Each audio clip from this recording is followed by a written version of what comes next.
नमस्कार साथियों, मैं उत्तम सिंह और आप जुड़े हैं मेरे YouTube चैनल बाड़मेर संदेश से। आंगनवाड़ी कर्मचारियों के साथ पद बहाली को लेकर हो रही राजनीति। तो आज हम बात करेंगे आंगनवाड़ी कर्मचारी जो पहले धरने पर बैठे थे अपनी कुछ मांगों को लेकर के। उनकी मांगें थी 18 बहनों को जो निष्कासित किया गया था उनकी पद बहाली के लिए। विधायक महोदय से उनकी वार्ता हुई और उन्होंने पद बहाली के लिए सहमति बन पाई। आंगनवाड़ी कर्मचारियों की बहाली के लिए जो आज शपथ पत्र जारी किया गया है, ऐसा शपथ पत्र आज तक पहले किसी भी विभाग में नहीं देखा गया।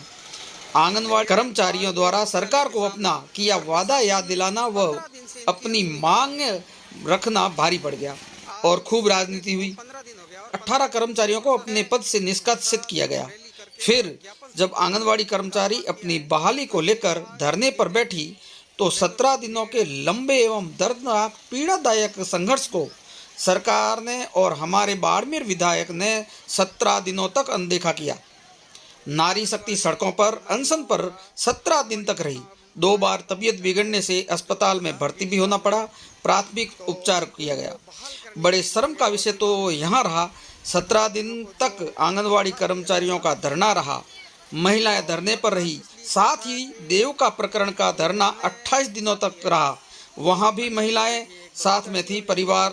एक परिवार धरने पर बैठा था। प्रशासन की बेरुखी कह लें या भेदभावपूर्ण व्यवहार कह लें, इन दिनों धरनों पर लाइट की व्यवस्था नहीं कराई गई। बिजली विभाग द्वारा लाइट का अस्थायी कनेक्शन भी नहीं दिया गया। इन धरनों के तुरंत बाद राशन डीलरों का धरना रहा। राशन डीलरों के धरने में धरने का टेंट लगने से पहले वहां लाइट का कनेक्शन जोड़ दिया गया। तो इन महिलाओं के साथ, नारी शक्ति के साथ इतना बड़ा हीनतापूर्ण व भेदभावपूर्ण व्यवहार क्यों किया गया? फिर जब आंगनवाड़ी कर्मचारियों से वार्ता हेतु जनप्रिय विधायक पहुंचे तो वहां उन्होंने मुख्यमंत्री के नाराज होने, माइक फेंकने की वजह आंगनवाड़ी कर्मचारियों का व्यवहार बताया। तो क्या सार्वजनिक मंच पर सबके सामने, जिला कलेक्टर के सामने माइक को फेंककर उनका अपमान करना उचित था? माइक एक इलेक्ट्रॉनिक उपकरण है जो उसमें कभी भी तकनीकी खराबी आ सकती है। इससे कलेक्टर महोदय कहाँ दोषी थे? सूत्रों से मिली जानकारी के अनुसार जो शपथ पत्र भरवाए जा रहे हैं, जो अधिकारी भरवा रहे हैं, जानकारी के अनुसार वही अधिकारी भीलवाड़ा में महिला एवं बाल विकास परियोजना अधिकारी CDPO रहते भ्रष्टाचार के आरोपों में गिरफ्तार हुए थे और निलंबित भी हुए थे। तो क्या वापस बहाली के समय ऐसा शपथ पत्र सोमेश्वर देवड़ा ने फिलअप किया था? सोमेश्वर देवड़ा जो भ्रष्टाचार के मामले में गिरफ्तार भी हुए और निलंबित भी हुए थे। आंगनवाड़ी कर्मचारियों पर भ्रष्टाचार का बदनुमा दाग तो नहीं है, फिर क्यों ऐसा शपथ पत्र भरवाया जा रहा है? विचारणीय विषय अवश्य है। और अगर ये सरकार की गाइडलाइन, सरकार के आदेशानुसार हो रहा था तो इतने जल्दी इसमें बदलाव क्यों किए गए? अब इस नए शपथ पत्र में 2 बिंदु हटाए गए हैं।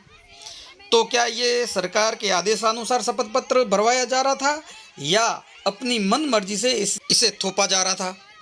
आज आपको ये भी अवश्य सुनना एवं जानना चाहिए कि इन आंगनवाड़ी कर्मचारियों ने माननीय मुख्यमंत्री के समक्ष कौन सा व्यवहार अशोभनीय या गैर संवैधानिक रहा।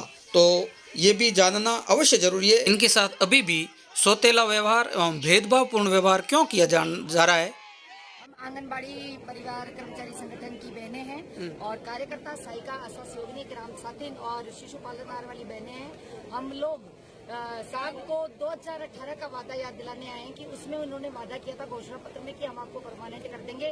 तो 4.5 साल तक लगातार हम वेट कर रहे हैं कि अब हमारी बारी, अब हमारी बारी।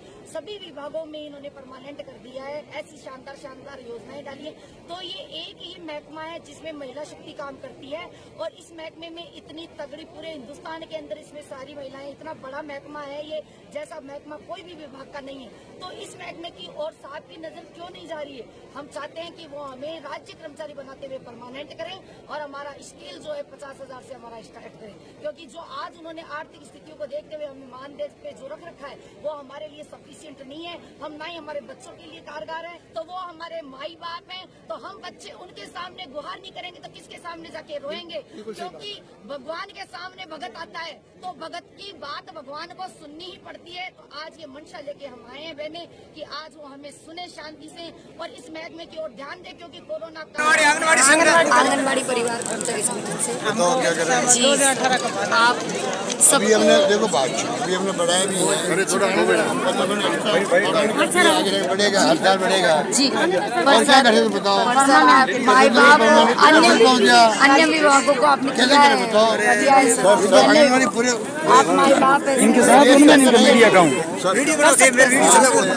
राज्य पेंशन लागू कर दी। आप संवेदनशील कर सकते हैं मुख्यमंत्री हो हमारे, इसलिए सबको कर्मचारियों को राजी कर दिया। ये आपकी बहनें बेटी हैं, आप उन्हें बताओ इनको जी भी नहीं। प्लीज ये तो पूरे कंट्री में आंगनबाड़ी सरकार हम पैसा बढ़ाते जा रहे हैं इनके।